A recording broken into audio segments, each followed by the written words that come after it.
Hello, hello, and welcome back to A Bit Fruity. I'm Matt Bernstein, and I'm so happy that you're here. Today, we are going to be talking about someone and something that I have not been able to look away from in like 3 years.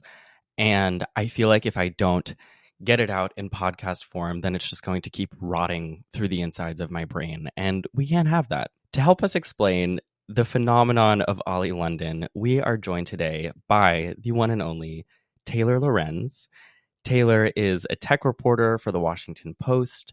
She is the host of a new podcast called Power User. She is exceptionally smart. She's a historian of the internet, and I couldn't think of a better person to spend today with. Taylor, welcome to A Bit Fruity. Thanks for having me. Just to kick this off, what is a grift? How would you define a grift, a grifter? Because I feel like this is a word that not everyone is super familiar with. I totally agree. And I actually use it all the time. Yeah. I think because there's so much grifting happening on the internet. I would say a grifter is somebody that essentially exploits something, usually the attention economy online, to push a message or to sell something or to make themselves famous. It's sort of like a disingenuous person who they're running an operation, like there's always something at play. They're kind of dubious. You shouldn't trust them. The way that I sometimes explain what a grifter is to people who are unfamiliar with it is like, I think there's this idea that when you have a microphone, you are expressing your opinion to an audience who can then choose to agree or disagree.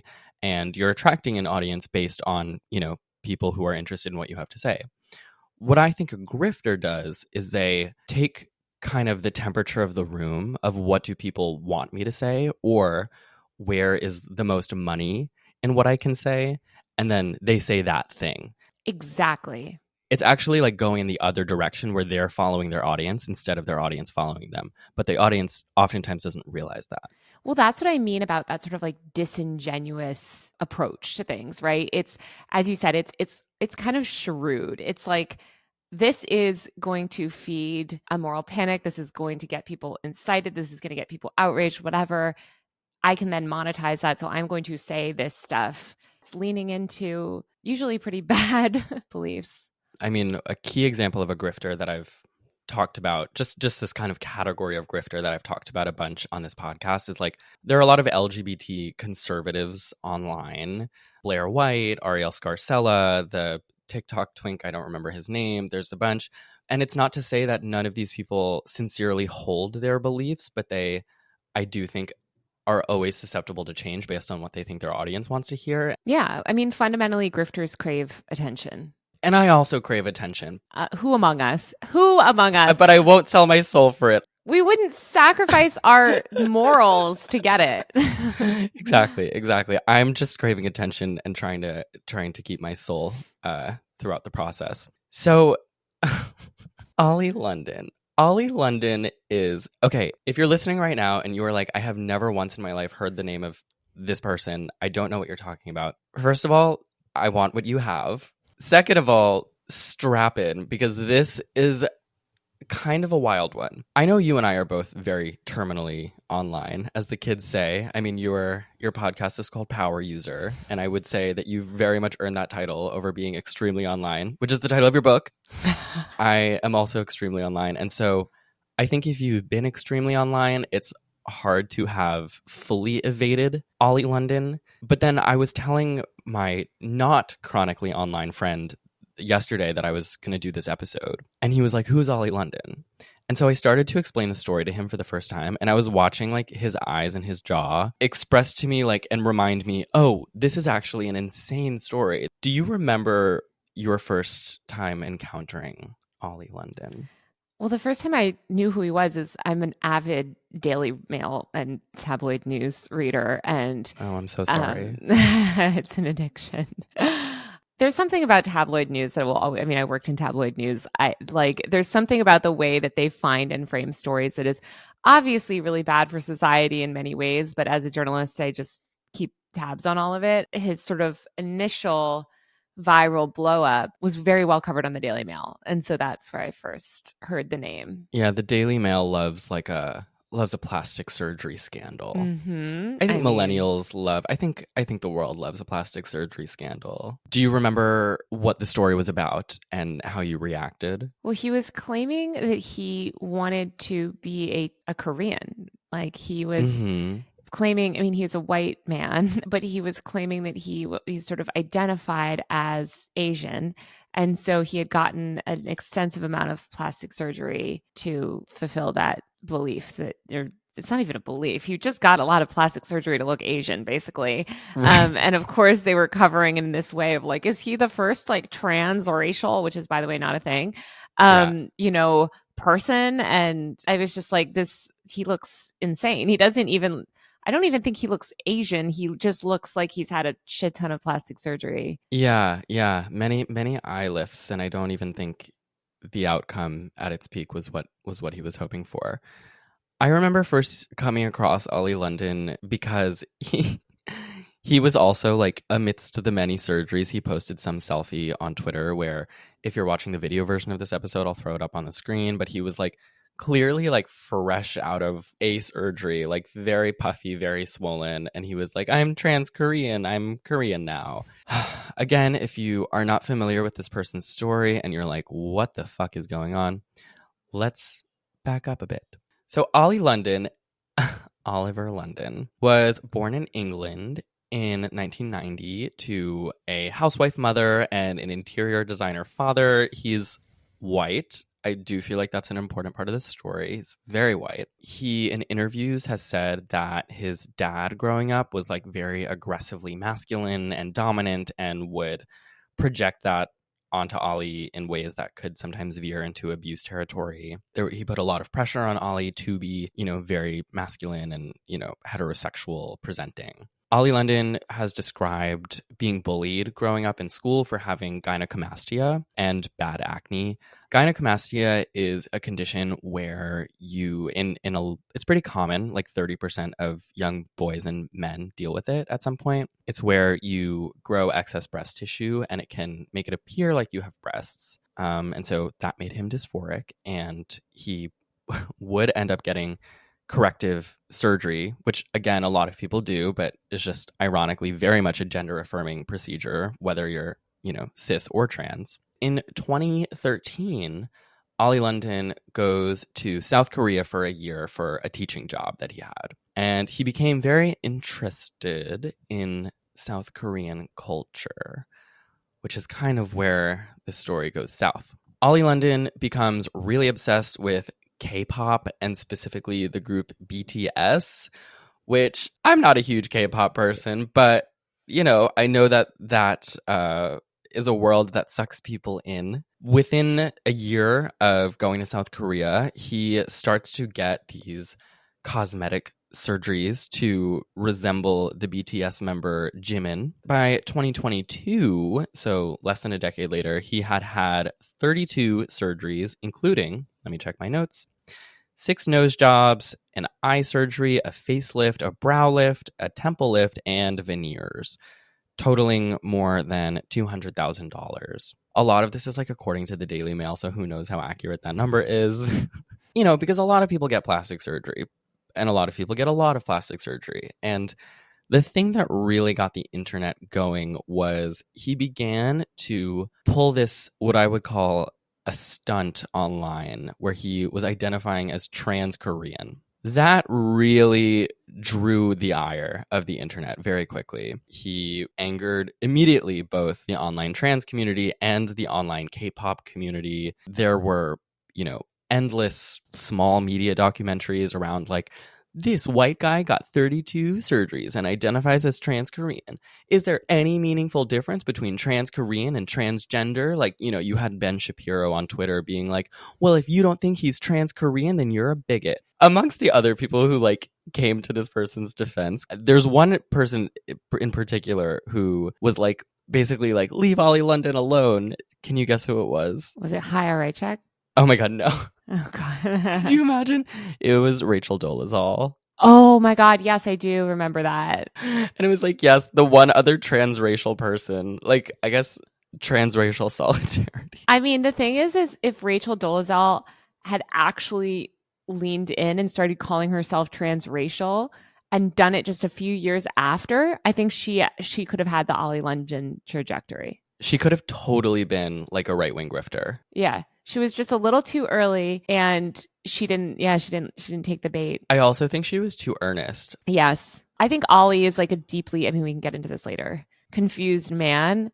I think Rachel like genuinely wanted to identify as a different race. I mean, yeah, we will get into this, but I think Oli London is someone who was very interested in shock value and at like any expense. And I think Rachel Dolezal did not want any shock value. I think she wanted to fly under the radar as a Black woman. She just wanted to live a quiet life as a Black woman in America. She wanted to live a quiet life in blackface. In 2021, Oli London starts to identify as non-binary and uses they, them pronouns. And so if you look at like, there's like the Vice articles and all the different things. And so any of the ones that come out during this time, they start using they, them pronouns for Oli London. At this point, the key problem with Oli London is really just that it's like very racist to do this. Obviously, I think that like goes without saying. I don't need to explain it. You're taking a caricature of what you think a South Korean person looks and acts like and getting a bunch of surgery to look like that. Like you shouldn't do that. But I do think a lot of the fixation at this point was on just like the amount of plastic surgery, because like there's a long history of us like loving to hate people who get a lot of plastic surgery. It's like we do this to like, I don't know, like Donatella Versace. I mean, I think like most of this is against women usually. But anytime somebody starts to look, I mean, when you get too much plastic surgery, you start to look kind of like unnatural and sometimes a little disturbing. And I think that ends up being kind of I think people are just fixated it because people love to be like, look at how vain you are. You know, you tried to get surgery and make yourself look better. And now you look like shit. You know, there's something like kind of appealing, like on a like visceral level, I think, to like a lot of the average internet commenter about someone that looks strange because of plastic surgery. There's like a Schadenfreude aspect. You know, look at this privileged person with all this money, because to get that much plastic surgery, you have to have a lot of money. And I think it's like we're looking at the rich do what we think is like stupid. Yeah. And that feels good because like we'd like to think that if we were rich, we would do something better with the money, which like, I don't know, for a lot of people that could be true. Yeah. And so, I mean, it's just really racist. I mean, like shockingly racist. In early 2022, he announced, which I just love that like Oli London is making announcements. But he announces to the tabloids that he has plans to get a penis reduction surgery because he wants to have a smaller penis because, in his words, he wanted to be 100% Korean. And then it takes a turn. It continues to take turns. In mid-2022, Oli London begins identifying as a gender fluid trans-Korean woman. Now he says that he's planning on undergoing more surgeries to look like Rosé from Blackpink. I think that's how you say it, Rosé. I don't know. We think. And then in late 2022, so okay, 2021, he's non-binary. 2022, he is a trans woman, which if he wasn't identifying as Korean throughout, I support that journey. But by late 2022, he announces to E! News that he is detransitioning. By August of 2023, less than a year later, he not announces, but publishes a book called Gender Madness: One Man's Devastating Struggle with Woke Ideology and His Battle to Protect Children. Taylor, you wrote a book. How long does it take to put a book together? Well, it took me 2.5 years, but I actually wrote my own book. And I think I'm 100% sure, based off nothing but my own belief, that he had a ghostwriter. His book, by the way, which I got a copy of because I don't know why, but somebody sent it to me. And I don't want to plague the local library by donating it. But I just don't believe. I think he probably got a ghostwriter and turned it around so fast because it's incoherent. Not only did he have a book deal, but it was like on the shelves less than a year after he decided to detransition. Yeah. It's fascinating, and we'll get into this, but he would end up being taken seriously by the right as the face of the detransitioner movement. And that's what we're getting to. But it's just like the most remarkable thing to me is the lack of any due diligence on the part of anyone in the right-wing establishment. They don't want the due diligence. This entire right-wing establishment is set up to turn around these books super quick, right? And capitalize on virality. Like there's like an entire infrastructure to feed this grift. they're not like, not sure if he's an earnest detransitioner. Like, they don't give a shit. It's just about, is this a good person to push the narrative that I want to promote? I was also wondering, like, who the hell gave this man a book deal? And so I looked into it. It's a company called Skyhorse Publishing, and I was like, all right, well, what's Skyhorse Publishing? Have you heard of Skyhorse Publishing? Yeah. They published a bunch of other stuff. Isn't that one of those right wing? Yeah. Yeah, it is. Yeah. They publish such classics as Unwoke: How to Defeat Cultural Marxism in America by notable author Ted Cruz. They actually have some high profile people. Really? Well, Ted Cruz, obviously, but they did the RFK book. They published a lot of RFK books. Their entire business model is just turning around books to feed right-wing outrage. That is quite literally what this publishing company is built on. Oh, they did Woody Allen's memoir. I was just going to say they published Woody Allen's latest book, which is like, where do pedophiles go to die?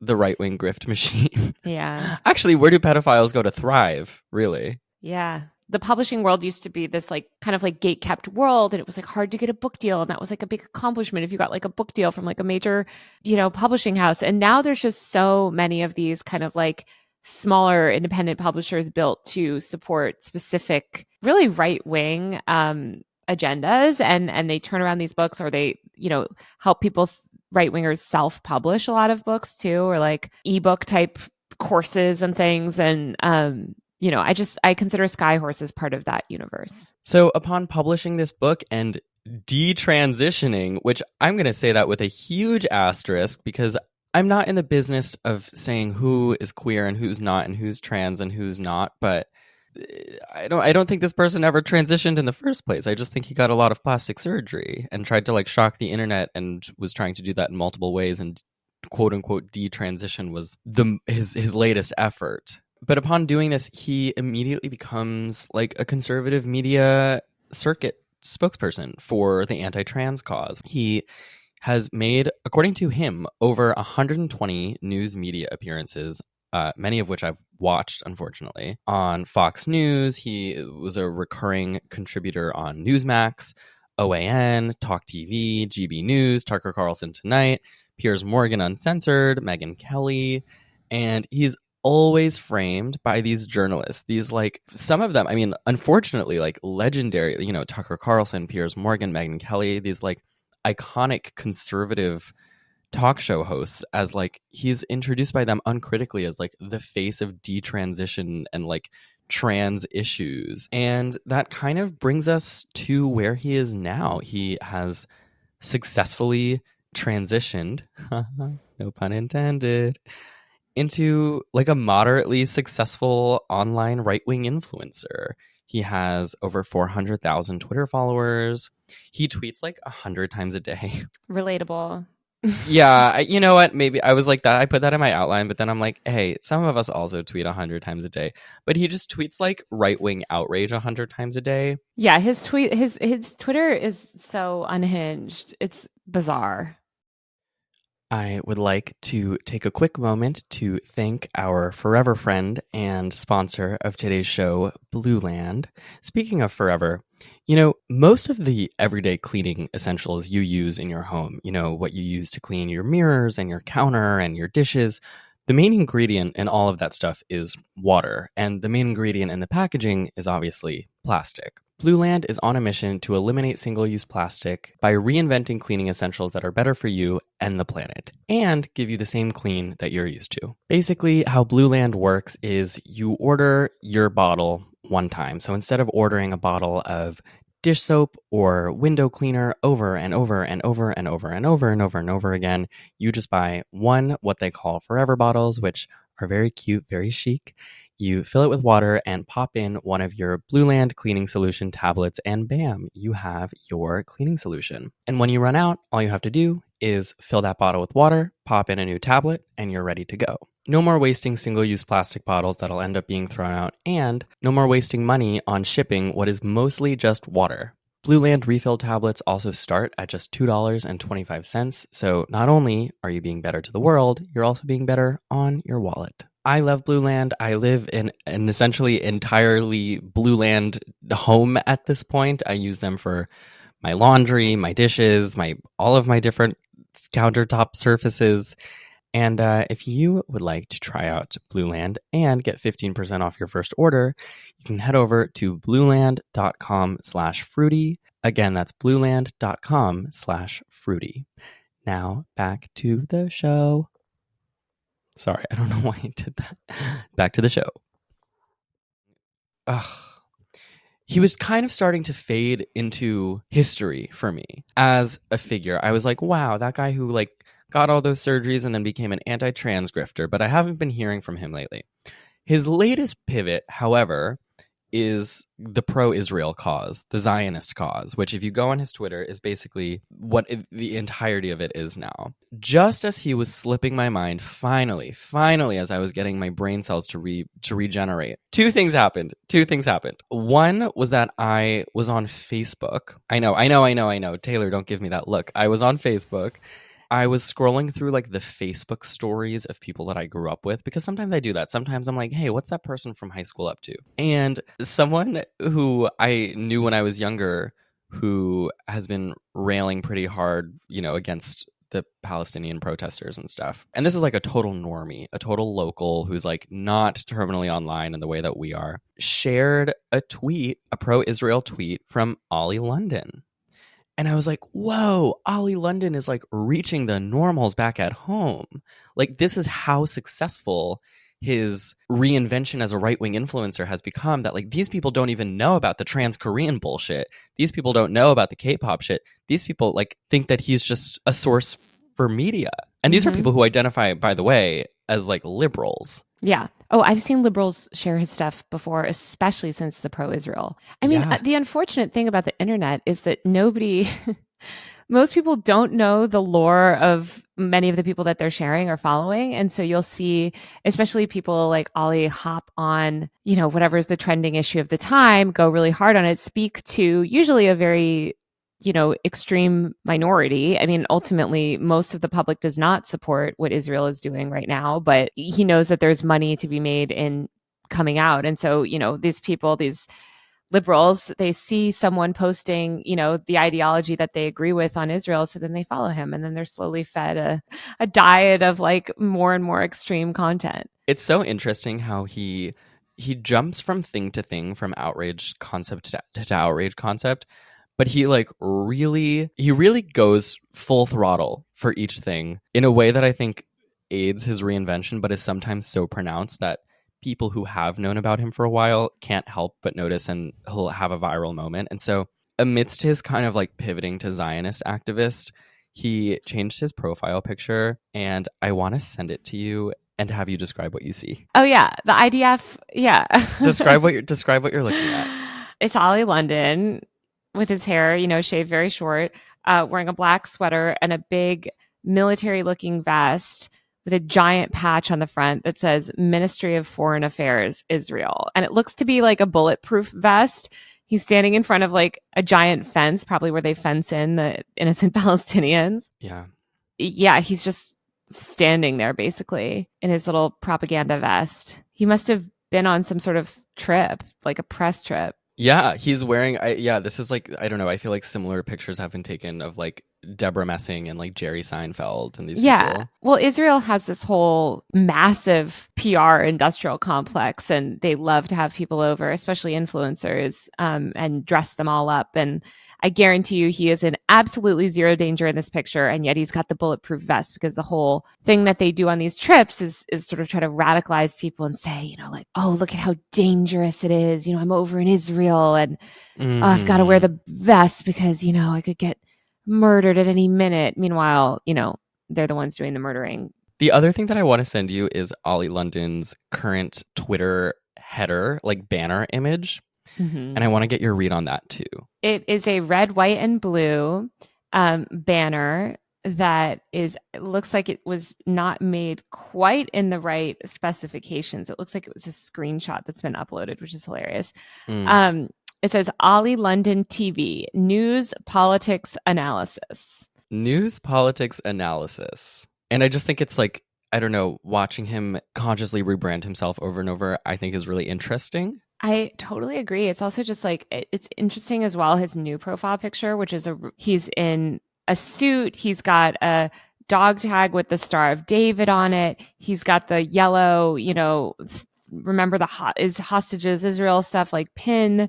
He's trying to basically look like a political influencer, and I think that's what this latest rebrand is all about. Is sort of like cementing him as an authoritative person to go to about political issues. Meanwhile, this man has absolutely zero political knowledge of anything. It's shocking to me how much it's working. And it's such an indictment not only of what we would think of as the right, but like Oli London once again came into view for me a couple weeks ago. So Oli London tweeted about this kind of like misleading story about a Jewish professor at Columbia not being let in on campus. And who retweeted it?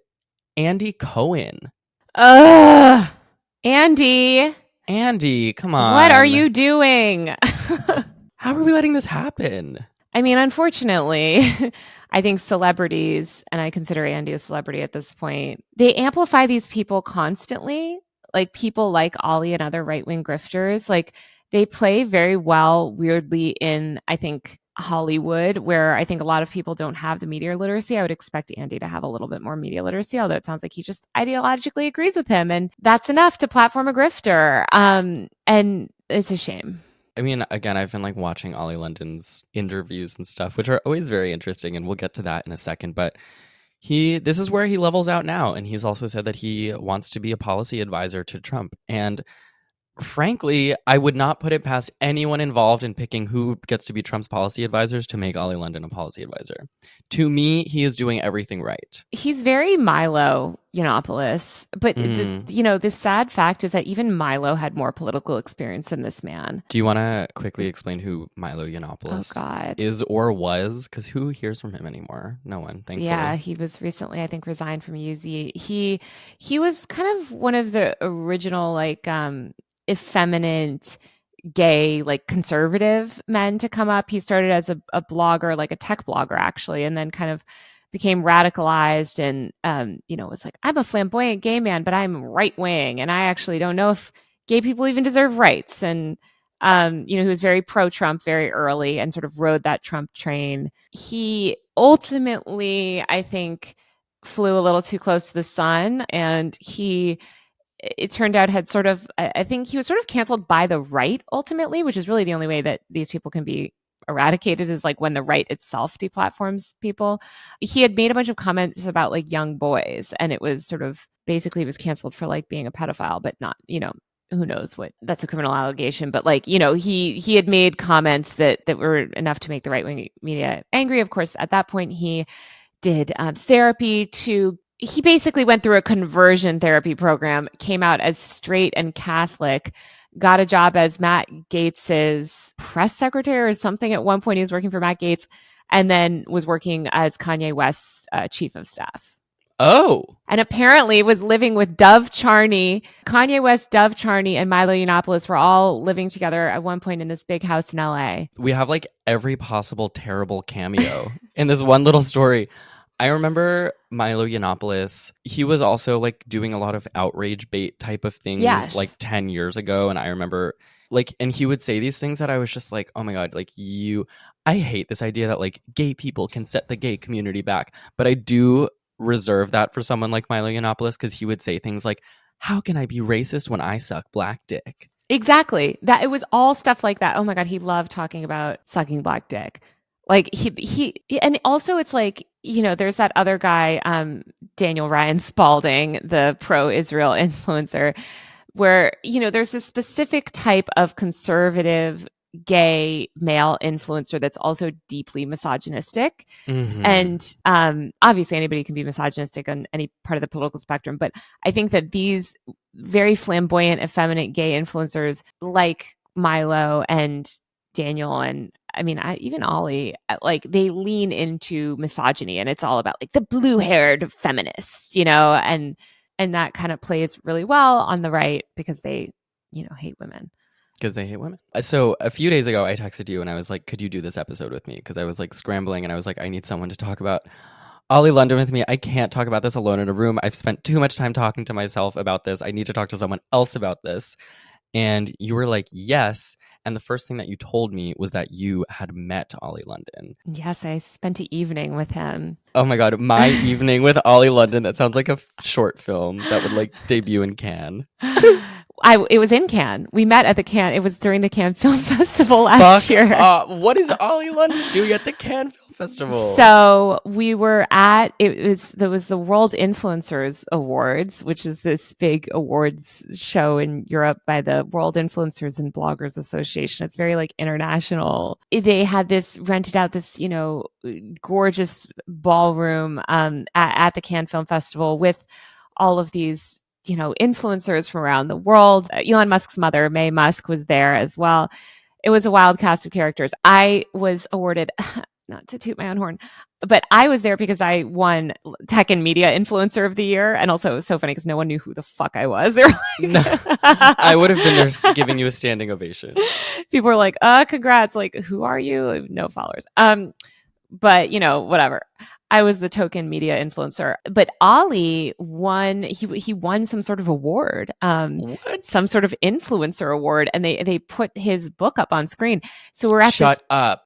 Oh, yes. They put Gender Madness on the screen at the Cannes Film Festival? No, not at the. Don't slander the Cannes Film Festival. We're talking about the World Influencers Awards. So it is. Wait, so this was not part of the film festival? No. Okay, just taking place at the same like hotel and whatever.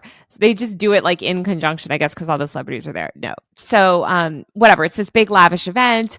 Oli is brought up on stage. He's given his award. They put his book up on screen. It's like a party. We're all in black tie. I, of course, am in my N95 3M Aura mask, as I always am, because COVID is not over and I'm extremely high risk. So I have my like N95 mask on, but if I go to like a party, I think you saw this at my book party, like I put this like little sparkly like cover over it. Yeah, you dress it up. Yeah. I'm like at the party and Oli comes over and he just starts praising me and saying, I look beautiful. Oh, my mask looks great. Or, he made a comment like, I love your, outfit and what you did. Da, da, da. I'm like, this man has no fucking clue who I am. Absolutely no idea. Like, he clearly didn't put two and two together. He knows who I am online. He's talked shit about me. Did you know who he was at that point? Obviously, I know who he is. Okay. I couldn't believe he was there. I was like, I'm just looking around the room at all the influencers, and many of these people I've talked to for work or whatever, and I don't always agree with every influencer I cover, but him specifically, I was like, how the hell did he find his way into this room? So we're like waiting. We were actually waiting. There was like Getty Images was like taking pictures, and he was like waiting in line for the picture. That's when I got introduced to him. So he's like so effusively nice to me. And by the way, said nothing but nice things about my mask. Like, he's out there on fucking Twitter, like shit talking, like, COVID, da, da, da. And it's like, you don't have the fucking balls to say it to my face. Like, you won't. None of these people will. When they're confronted with a masked person IRL, they just cave. Well, because then he went right back around and started talking shit about you on Twitter. Of course. I have the tweet. He wrote, he's such a dick. He wrote, it's a picture of you and Dylan Mulvaney where you were having a dinner. And he wrote, why isn't Taylor Lorenz, the Washington Post journalist who pushes for permanent mask mandates and double masking, not wearing a mask? And you clapped back and you were like, you complimented my mask a couple months ago. Yeah.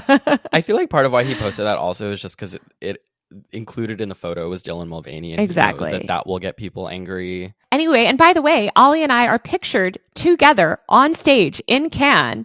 Really? When I'm wearing a mask. Yes. And I cropped him out of the Instagram photo when I posted it. But does that photo exist somewhere? It does. And May Musk is in it with us. I'm going to have to find it after we I'm sure. I know. They like took a picture of all the award winners and we're up there. And I remember in that photo, I think I'm crouching down in front because I was put almost standing right next to him and I didn't want to stand next to him. So I was like, let me just crouch down here in front because I was like, I can't be too close to this man. Yeah, you don't want to be like arm in arm with Oli London. But I think that the fact that he was at something like that also just shows how normalized he's becoming and kind of how mainstream he's seen in certain circles. And how like easy the grift is. Yeah. I mean, you know, I won't say getting 32 plastic surgeries is an effortless thing to do, but, you know, that wasn't the grift. The grift is the pivot. The Yeah. grift is the I'm trans Korean for shock value. No, I'm not. I'm actually a woman. No, I'm detransitioning. No, actually, I'm against all this gender madness. What happened to me could happen to you and All your within the period of kids. like 18 months. Exactly. And like that's the thing that I'm saying is so easy. Like again, I know from like my history of like spending so much time and kind of like digging around LGBT conservative circles and really just like minority identity communities in general. Like all you have to do is be like, I'm going to be the twink conservative on TikTok now. I'm going to be the anti-black black person. It's like you can tokenize yourself so quickly, and that's just, you know, as it pertains to like minority group conservatives, but then you can like also do this thing where you're like, I got a bunch of plastic surgeries. I don't think I ever earnestly identified as trans, but I know that if I just start calling myself detrans, then they'll take me seriously for that cause and I'll get invited to everything and I'll get a book deal from the conservative book public. And it's like, it's an indictment of the whole system. I'm afraid it's an indictment of those who uncritically consume the media too. Well, that's most people uncritically consume the media. I mean, most people just see this guy who has a semi-professional looking Twitter account, 400 something thousand followers, calls himself a political analyst, tweeting about Israel. They agree with his, you know, genocidal takes. And so they start boosting him. And that's all it takes. And that's how these people do audience capture, is sort of by riding whatever the current outrage cycle is, you know, and feeding into that. I was reading his book reviews on Amazon, Oh gosh. and they're like all positive. Ah! So I'm going to read one. Powerful and brave story. This is a review from Maddie, 5 stars, August 2023. I don't know what I was expecting, but I bought this book after listening to Oli's interview with Megyn Kelly. He is fascinating and has a profound message. I found him to be so brave to tell this story and stand up to those who want to silence alternative viewpoints. You know, wait, interlude. You know that clip that's like conservative voices are being silenced? I said it on Tucker Carlson. Yeah. I said it on Tucker Carlson's podcast. I said it in my new best-selling book. I said it on this show and at that show. Conservative voices are being silenced. This reminds me of that. I have been blown away by Oli's transparency and insightfulness in telling his truth. Very well-written book that takes a deep dive into the research some people don't want to acknowledge, from someone who has walked in the shoes and has been brave enough to say what others don't want to hear. Thank you for sharing yourself in such an open and significant way. 32 people found this helpful. I hope they all get help. I mean, he's just not a voice for trans people. I'm sorry. He's just not. Like, he shouldn't be. His experience of, you know, identity and gender is not the norm among trans people. And to take it and then represent, not only sort of represent it as the norm among trans people, but then you use that sort of politically to legislate around trans issues as if he is the norm, is so dangerous. Yeah, and that's the underbelly here. That's like the thing that carries the entire story and that makes it terrible ultimately, is like, yes, there's this like kooky crazy guy and he's like clearly unhinged and clearly willing to do anything for fame. And like, by the way, those are things that I don't really have an issue with. Like, I think those are accusations that are often levied against like women who do really extreme things for fame. But like, you can get a ton of plastic surgery. You can be like, you know, Sophie Anderson or Amanda Lepore or any of these people without being offensive and without doing it in a way that like ultimately is in service of a movement that's trying to like hurt an already extremely suffering minority of people. Absolutely. And not making it part of some political agenda. Right. The problem isn't that he's had all these surgeries and, you know, whatever he wants to do to his own body. The problem is that he's trying to make his experience representative of this larger oppressed group and then tying it to this really regressive political movement. I read that book review and I was like, well, now I have to see Oli London on Megyn Kelly. And so I did. And there are 2 short clips from it that I want us to talk about. I do think they're revealing of exactly how he maneuvers his grift. So here is the first one. And right before they were about to do these dramatic, irreversible procedures on you, surgeries on you to make you, quote, appear more female, you stopped. I mean, you did the thing nobody does. You stopped. You went into a church and everything changed. So that's just the broad brush overview of what brought you here today. Thank you for being so honest about all this, because that's got to be very traumatic just to hear me listing it all like that. It is, but I think it's important to speak about it because I have been through a crazy time, and I recognize that, and I acknowledge what I've been through. But I think it's more of a microcosm to what's going on in the world right now, with so many people questioning their identity and struggling and never feeling good enough. And I always had that feeling of never feeling good enough, never feeling that I looked good. Tell me your thoughts. The truth is that he just didn't want that surgery. It sounds like he just didn't want surgery, and he just decided to stop getting a specific type of surgery. He'd already had so many surgeries. That doesn't necessarily have any broader meaning, but the way that Megan is trying to tie it to, you did something that nobody else does, as if, all these trans people are going through this experience. It's just so disingenuous. It's false. The thing that is really interesting to me from that clip is how, and as you watch more of his interviews, they all start to sound the same, which is that he'll be like, yeah, isn't it crazy that I went through this? And also, this is happening to everyone in the country. And he says explicitly, he's like, my experience is the experience of so many right now. It's like the universalizing of every single thing that he says, because it's clear that his explicit goal in all of this is to frame himself as a martyr and frame himself as a symbol of the movement, because that's how you become more famous. Okay, wait, and then there's one other clip that I want to play for you. They just were fast tracking you into it. And what happened with the church and the Robert Frost poem?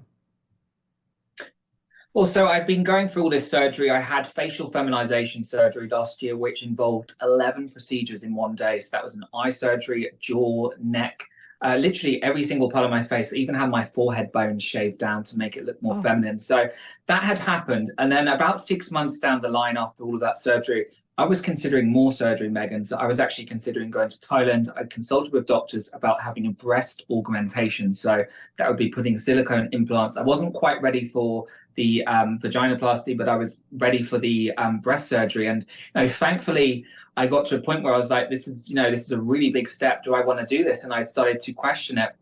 Then that's when the Robert Frost poem, which I remember reading at university when I studied English, and I remember you have two roads in the wood, and you can choose different paths. You can choose the path that you're already going on that's easy, what's at the end of the path, or you can take a risk and go down a different path. And, I was at that point where I was so unhappy with myself, and I thought, it's now or never. I either change now or it's never going to happen. So, I took the path and the road less traveled by, and that has made all the difference. I took the road less traveled, and that made all the difference. Just absurd. It's absurd. He's an adult that got a lot of plastic surgery. I mean, I think if anything, he struggles with probably some body dysmorphia and deep psychological issues. And, clearly he's unhappy with himself. And, it sounds like chased, and received dozens of surgeries to kind of fill something in himself. None of that has anything to do with the broader LGBTQ political movement, which he's sort of blaming it on. Mm-hmm. I mean, I live in LA. If anybody could go and get 40 plastic surgeries, you'll probably be able to find some dubious doctor that will do that for you. Mm-hmm. But that's not because some gender industrial complex is pushing it on you. These are the people that he's seeing are just doctors trying to make a buck, especially when he's talking about going abroad. I mean, to me, it was just the I read this Jack Frost poem, that killed me, because it's obvious that he wants to create this folklore around himself. Yes. He wants his Wikipedia page to read, London later went and read the Jack Frost poem, The Road Not Take It, and it's he probably ran out of money. Yeah. Yeah. Are you aware of every subscription service you're paying for every month? Are you sure? Have you checked? I thought I was, and I was not. You know that one TV show you signed up for a streaming service to watch? Did you cancel it when you finished watching that show? Have you checked? I hadn't, and I was still subscribed. That was until...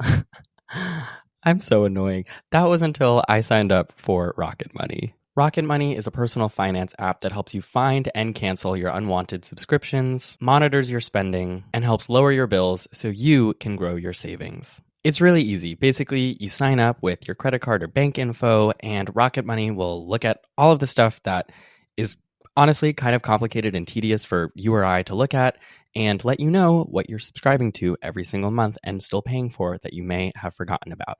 And will help you cancel those unwanted subscriptions with just one click. Rocket Money has over 5 million users and saves each one an average of $740 a year when using all of the app's features. If you'd like to try it out and stop wasting money on things you don't use and cancel your unwanted subscriptions, you can do that by heading over to rocketmoney.com/fruity. That's rocketmoney.com/fruity. Huge thanks to Rocket Money for sponsoring the show today. And now let's get back to it. You mentioned that you think a lot of this is a result of Oli London just like regretting a bunch of surgeries that he had. And I think that, and obviously that's an oversimplification, but like, I think that's true on some level. I also think that he has been a grifter the entire time. And my personal belief is that if he had found a way to better monetize the outrage from all of his surgeries without doing the detransition grift, like I think he would have done that. I totally agree. I feel like you can kind of see him trying multiple things. And I feel like you see this a lot with these types of influencers where they sort of evolve themselves to fit the whims of the audience and just kind of like, you know, you can see him kind of like moving through these different types trying to glom onto different communities, right? First, it's the K-pop community. He's trying to integrate himself into that. And then it becomes, you know, the trans LGBTQ, you know, community more so. And then it's like, now it's anti-trans conservatives. Now it's the pro-Israel community. It's just kind of like, where can he capture audiences best? Yeah, I don't really think he's playing like 4D chess. I think he's just playing it by ear. I don't think any of it is coherent at all. I think it's just desperation. It's like, I mean, fundamentally, I think he's somebody that doesn't fit in and is clearly struggling with his own identity, right? And it's sad. I mean, from the little that we know about his sort of childhood, it sounds traumatic, and not to excuse his behavior, but I think that there's people that are broken and sort of trying to find themselves, and they end up just getting sucked into this conservative outrage machine because it ultimately provides a lot of validation. And a lot of these people, when you look at the conservative influencer landscape, so many of them, like, they tried to make it in traditional industries or they tried to make it in different worlds and they kind of flamed out or failed. And then they're ushered into the conservative pipeline where they're praised and told they're amazing and brilliant, and you know, they get all this affirmation and community and money. And so it's very easy to be captivated by that. Yeah, I think opportunism, you know, because that's what grifting is. It's a specific type of opportunism. I think it can and does exist across the political spectrum, but it feels... Sure. But there's not the infrastructure on the liberal side as much. Mm-hmm. Maybe on like the centrist liberal side slightly, but they don't have their own like media. That at that point, that's just the mainstream media. You know, the conservative media really has an entire media ecosystem built to elevate these people and enrich them. What do you think about right-wing politics that makes it so susceptible to this kind of grift, that makes it so seamless for someone like Oli London to ascend? Or, I mean, other people like, I don't know, I think George Santos is very much right here. I think Donald Trump is like the king of the grift. And I don't just mean like the crimes and like he just got convicted for 34 felonies like we love. But I think to me, the most interesting grift about Donald Trump was how he convinced hundreds of millions of people that he was like a man of the people, that he was like of the working class, even though this is someone who grew up shitting in golden toilets. Well, I mean, I think it's just when you look at the rise of these figures, you have to look at the rise of the attention economy and the media climate, and look at how Trump leveraged the media and exploited the media, I mean, often unintentionally, to kind of boost himself to power. I mean, I remember when I'm still a reporter, but back in 2016 when I was covering politics and I was covering on the Trump campaign events, and I mean, I was at the Hilton the night that he was elected with him and everyone who was around, YouTubers, content creators, alternative media personalities, podcasters. Look at who was at Hillary Clinton's event, just the mainstream media people. Like the divide in these media ecosystems, it's been bifurcating for a long time. But what they've done is just build this sort of entire media universe, which is integrated with e-commerce and everything, the publishing companies, right? Like the right-wing ones that are built to facilitate this exact grift and enrich these people. And we don't have anything like that. I mean, sort of like corporate, the corporate Democrat people have it to some extent in the sense that like they can get corporate money, but they don't have like a pipeline where they're going to be like they're the equivalent of like the Megyn Kelly and the Daily Wire people, and just this entire sort of like media ecosystem built to prop up these figures. And let's not forget the conservative and the right wing movement has always been personality driven. It's always been sort of grievance based, personality driven content, even back to the days of like Rush Limbaugh, talk radio in the 90s. Like, yeah, I was going to mention Rush Limbaugh because rest in hell, but he, in Trump's first campaign in like 2015, 2016, Rush initially was like, fuck this guy. Like he did not like Trump. And then he felt his audience tilting that way. And then he, became one of the biggest right-wing media Trump apologists. And in 2020, he was awarded by Trump the Presidential Medal of Freedom. Yeah. I mean, I think it just shows it's such a full circle moment in a lot of ways, because I think it just shows how here's what this has become. I mean, I think like so much of the internet now is that spiritual succession to the Rush Limbaugh world. And obviously he, was from decades past, but you just don't see that as much. And also, I mean, let's not forget just fundamental differences between sort of more progressives and conservatives. Is like progressives care more about if, people are lying in certain ways. Like it's fact, but, and I'm not trying to be hyperbolic. Like there are tons of studies that show sort of like the differences in different parts of the internet, right?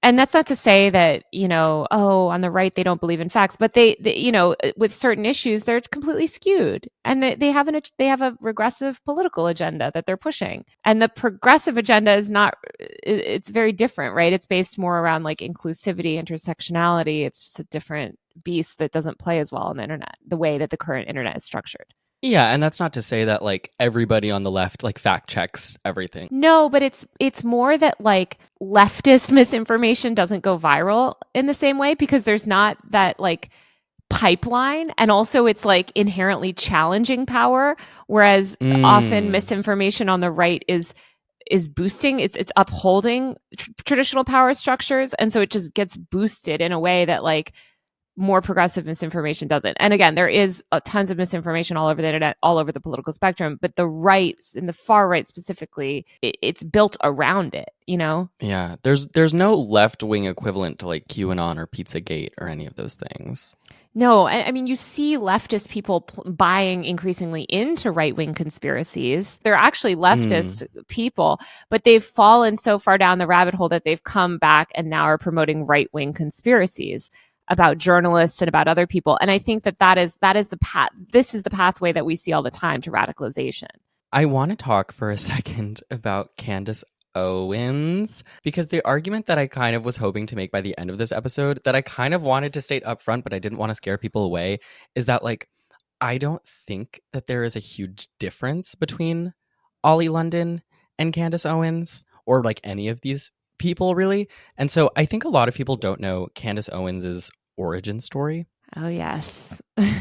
Candace Owens was running a like small marketing agency which had a blog that she would publish on kind of a lot, and she was like super liberal. She published blogs about what she called, quote, the batshit crazy antics of the Republican Tea Party, and she once wrote, quote, the good news is they will eventually die off peacefully in their sleep, we hope, and then we can get right on with the obvious social change that needs to happen immediately. So she was like a real lib. In 2016, she launched a Kickstarter campaign for a website that she wanted to build with some of her coworkers at the marketing agency. The website was going to be called Social Autopsy, and it was intended to be like an anti-bullying website, like a tool to combat bullying.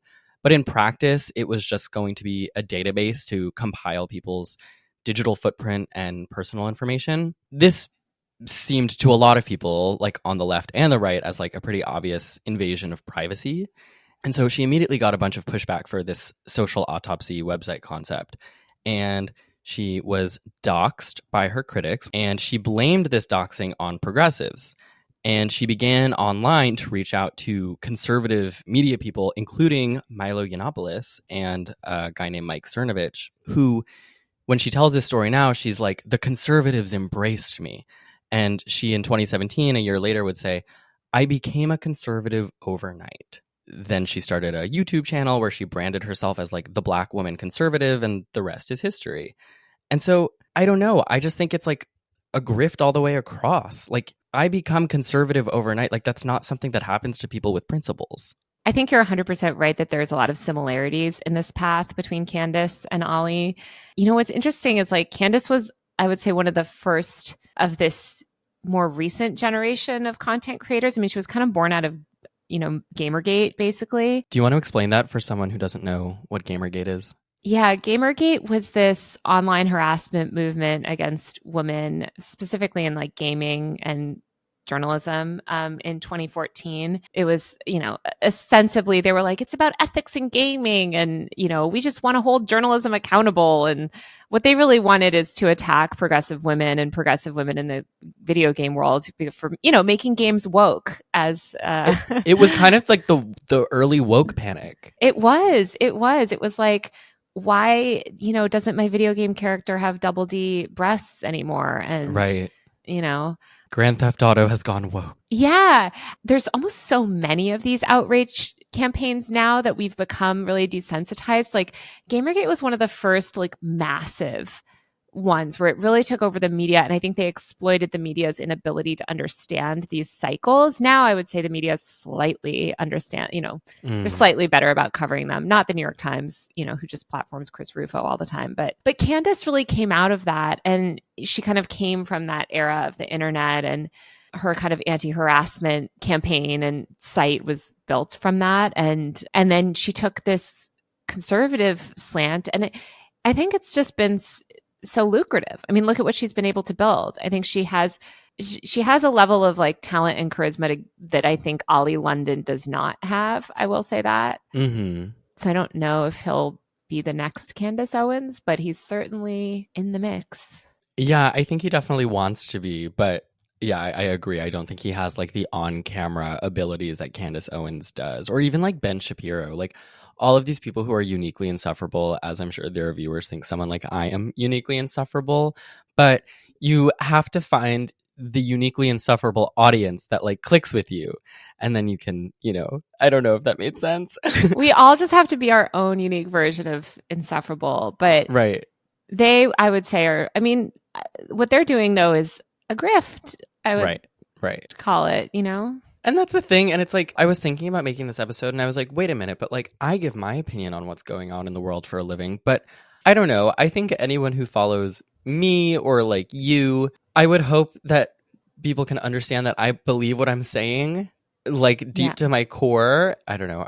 You subject yourself to so much harassment to be like a minoritized person online, a minoritized person with political beliefs online, with progressive political beliefs online. Like I don't know what to say, you guys. I mean what I say. But also, it's about challenging power. Like you're challenging power structures. They are not. And that is why they can make this money and get these opportunities, right? It's because they're saying things that powerful people, powerful governments like Israel and the United States, you know, want to hear. Powerful conservative politicians want to hear. You know, they want to use people like Oli London as like props, you know, in their sort of regressive campaigns to strip people of their rights and say things like, look, you know, the trans world has gone too far. Just look at Oli London. And it's interesting too with Oli London because every now and then, like I said, like he'll pop up and have a viral moment where people are like, wait, aren't you that like ex-trans Korean like lunatic basically? I've made tweets about him and those tweets will get like, you know, thousands and thousands of likes in the moment from people who are there and who are like, oh yeah, that's Oli London, what the hell?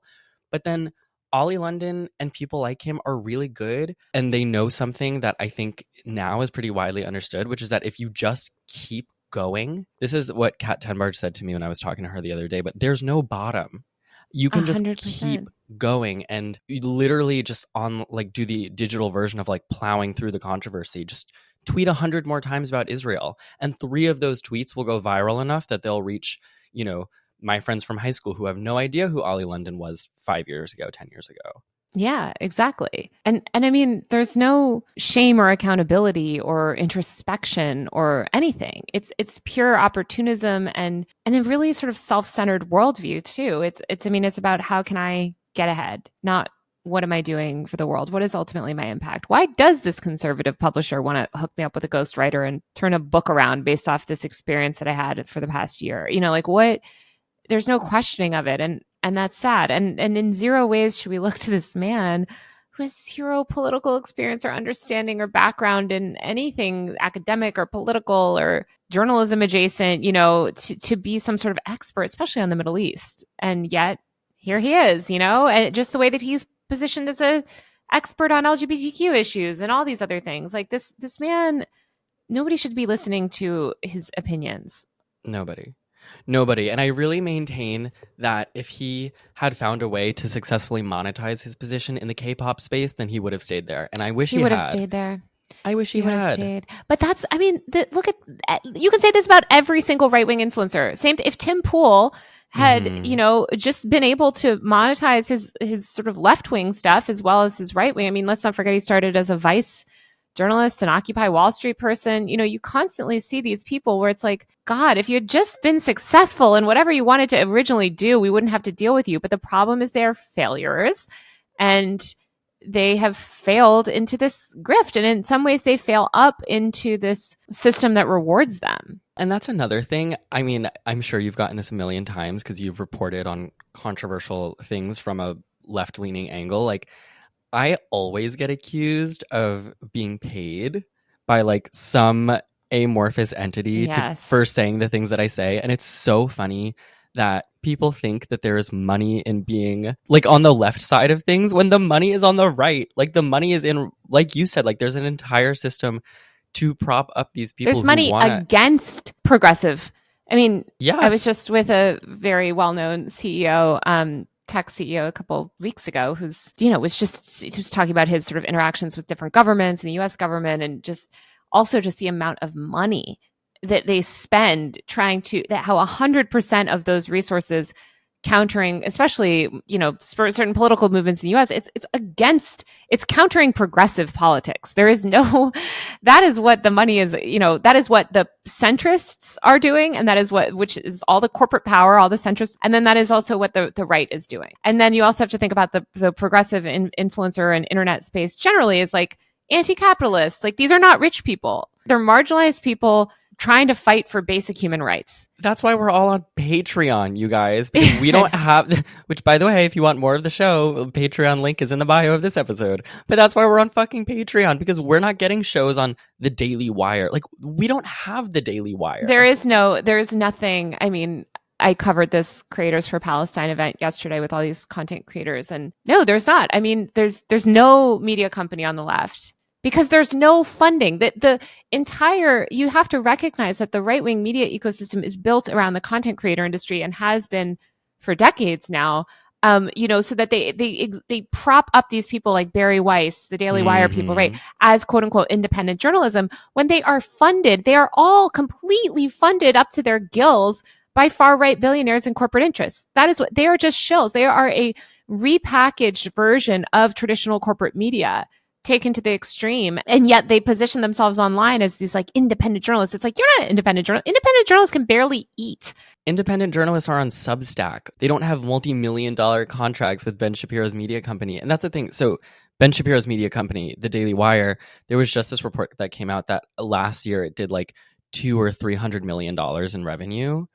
Like, there's just simply no left-wing equivalent to that. They're all shutting down because they have no money. Oh, they're all shutting down if they haven't been driven out of business by Peter Thiel. I mean, look at Media Matters having to lay off, you know, dozens of employees because Elon Musk decided to file a completely frivolous lawsuit that will eventually, he will lose that lawsuit. But in the meantime, they have to pay for legal costs. I mean, I've been sued, I've been sued multiple times, several times, you know, for millions of dollars over articles that are nonsense. And of course, they always lose because thank God for the First Amendment. But, if I didn't work for an employer that could cover those costs, I'd be out of business. Fucked.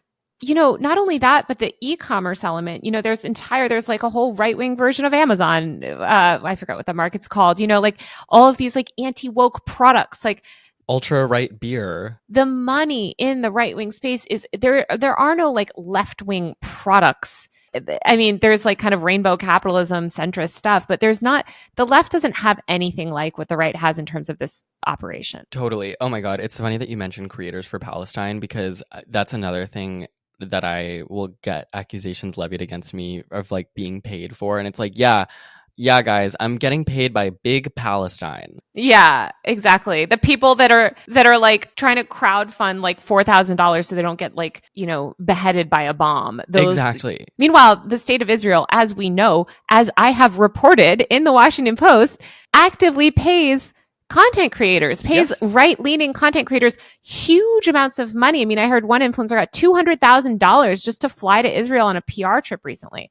And they've been doing that for decades. Of course. And before influencers, they were doing it with regular celebrities and athletes, with Brand Israel, which I talked about in my pinkwashing episode. Like, this has always been a thing. And so when I get accused of being paid for by by Big Palestine, which exists apparently. No, I mean, the truth is that it's the right-wing media and it's the right-wing ecosystem that has the money to pay for these people. And these influencers, people need to understand that they are not independent influencers speaking truth to power. They are backed by corporate interests. They are backed by powerful right-wing interests. They exist to prop that system up. And Oli London is a pawn in that system, a willing pawn. He absolutely is. And everything we're saying are things that Oli London figured out several years ago and things that he sought to exploit pretty smartly, in my opinion. But everyone else is the loser in this. Yeah. The trans people aren't winning. People who, even detrans people aren't winning. No one wins in this except Oli London. Ultimately, it's a loss for humanity and for people. I mean, this man should not be platformed as some expert on these issues. He's simply not. There are people that do detransition, and when you actually talk to them, which I have for stories, they have incredibly nuanced and empathetic thoughts generally around this. And it's, by the way, a fraction of people, such a small fraction. I mean, they're so overstated in the media already, but yeah, of course. It's hard, when you have failed, right? When you failed at whatever you want to do. I mean, Ben Shapiro famously failed out of Hollywood. Like, these people, a lot of these people had bigger ambitions. When you fail to do that, and then you have this whole ecosystem telling you how great you are, giving you money, praise, power, it's irresistible to most people, especially for broken people. And I think that don't have the moral fortitude to just be like, no, I'm not going to participate in that. There was this great article that I was reading called The Consolation of the Grift by Nick Catoggio in The Dispatch. And I just want to read a quick quote from that. The reason there are so many suppliers of conspiratorial insanity on the right is because the demand for conspiratorial insanity seems insatiable. Even if we could cut off one supplier, another would quickly replace him to cater to that demand. That's why Fox News opted to pay hundreds of millions of dollars in defamation damages rather than let Newsmax outcompete it in telling lies about the election. And so I guess just the question that I want to close on, Taylor, is in this social media information age where like everyone can be their own news source, including you and I, like who is responsible for curtailing the power of Oli London, of the Oli Londons of the world? And like, will there always be a version of him if there are people who want to hear what he has to say? I think what we need to do is just really critique the system, understand how it works, and recognize what we're doing and not boost these people. We need more media literacy in this country. We need people to understand how this right-wing internet machine operates, and we need to not buy into it. Taylor Lorenz, thank you so much for joining me today, and thank you for not making me talk about this alone, because I have spent too much time with Oli London rattling around my own brain, and I needed to get it out. So thank you for being here, and thank you, the listener, for being here, for bearing witness. Thank you so much for having me, Matt. This was so fun. And listen to my podcast, Power User. You can follow me on YouTube, Instagram, TikTok, as long as we still have it, and everywhere else, just at Taylor Lorenz. If you liked today's episode, feel free to, I don't know, share it with your friend from your hometown who's sharing Oli London shit on Facebook stories. You can also rate the show on whatever app you're listening to this on. If you would like more of the show, like I mentioned earlier, I'm on Patreon because I'm not being paid by the big left, whatever big left is. And I love you. Thank you for being here. And until next time, stay fruity.